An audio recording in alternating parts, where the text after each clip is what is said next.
I can't be the only one happy to see Mpho and Libo get along.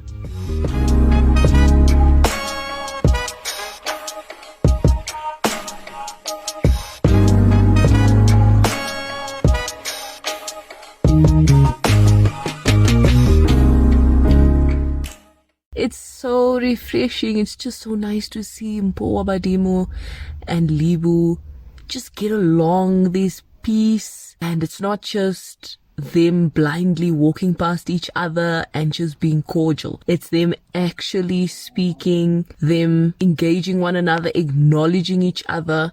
So that tension is not as bad as it used to be. And it's so strange because as a viewer, you feel the tension through the TV. So I swear when the tension on their side has subsided, we feel it on the other side as viewers watching the show. So it's so nice to watch them get along. But you know what? This is interesting because I think it also speaks just about the sociology and the psychology behind the show. It's so much easier when there's a larger group of people. You form your own groups, and if someone upsets you, you can avoid them. You can go to your confidant and you can, I guess, open up about the things that bother you. So a lot of the times you'd find Mpho speak to whoever she's close to at the time about how Libo might have hurt her, how she's felt disrespected by Libo on more than one occasion. She's opened up, and Ntabi used to be that person, of course, when she was in the house. But after Ntabi left, Mpho found someone else to attach herself to, which is just natural human behavior, I think.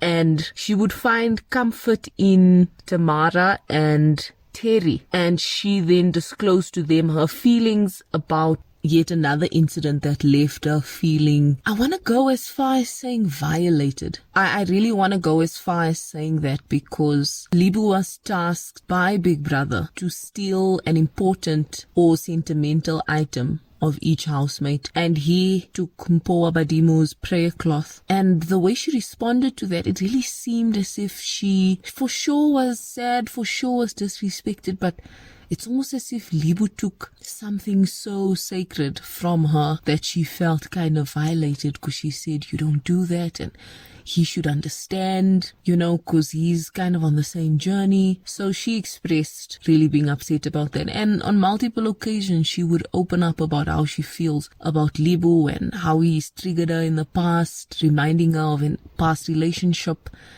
throwing a liquid onto her face. So you could tell the hurt was very deep for Mpho, and I really thought she was switched off from Libo completely. I thought she was absolutely done. There's nothing that could have reignited some sort of relationship, or just them even being cordial. You could see Mpho was just off from it, not interested, not going to give it a chance.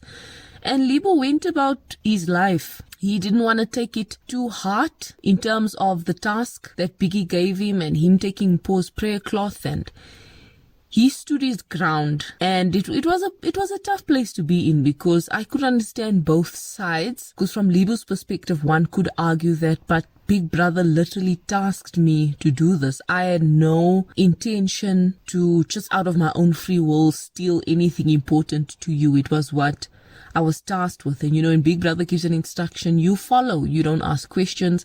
And I think for him, he just thought, let me just take something that's valuable to her, and it's just a game, nothing, no evil intent, So one could argue that come on, this was a game, there's nothing he could do, it was beyond his control. And on the other side, Mpho, because we all have our own perspectives and our own truths for it, just like Libo, you could have taken anything else. But I saw some people arguing that, although I didn't see this, I didn't get to watch this part, some people were arguing that Mpho didn't get upset when she found out the prayer cloth was missing. She only got upset when she found out who took it. So that's quite interesting as well, because generally, one would think that if this item that's so sacred to you is missing, you don't even know how it went missing. Even if it's Big Brother, for instance, I would think you would feel some type of way immediately when it goes missing, as opposed to only when you found out who took it. But I don't know. It's like I say, it's easy for us to speak because we have that helicopter view. We've got the outsider perspective. It's so easy. It's so easy for us to speak watching from our homes, but you really don't know how you would have reacted. And should Libo have apologized? I don't know. I really don't know. Maybe for how she's feeling. And I would think he felt bad. I think he did feel some type of way because Libo was starting to speak less. You could just see the emotion on his face. He was really just trying to avoid everything. Also not trying to give into anything. He really wanted to have his guard up and not try to kind of make Mpho feel like he's got to just crawl to her and kiss her feet and say, I'm so sorry, and apologize, until you could see he was just trying to just keep his guard up and listen, this was a game, there's nothing I can do about it. So that's a tough one to say. That's really tough. I don't know if he should have apologized. Maybe for how she's feeling, for sure, but you can't apologize for an instruction you got from Biggie. Sure, Biggie never said, take my prayer cloth. I 1000% get that. And Mpho said, you could have taken anything, one of my wigs. But at the same time, your wigs is not something sentimental to you. It's not something you hold in this high regard. And the task specifically was for him to find or to take something that people hold really dear. And he gave an example of Tool's jersey, for instance, which, if you know the backstory, his mother made or knit the jersey for him. So that's got some sentimental value. So that makes a lot of sense. Temba, it was a picture of his son. That's sentimental. So I get it. I get both sides, and I can't say which way I would have went if I was inside and playing the game. You really don't know. Your emotional, mental, physical capacity gets tested on a daily amid that show or during that show, so you really just don't know. But I must say, now that the numbers have lessened, there are less people in the house, you've got no choice but to cling to the only people there. And there's no such thing as permanent friends or permanent enemies in the Big Brother house, because the very same person who's your enemy today, I swear to you, a week later, 2, 3, 4, 5 weeks later, they're your best friend. So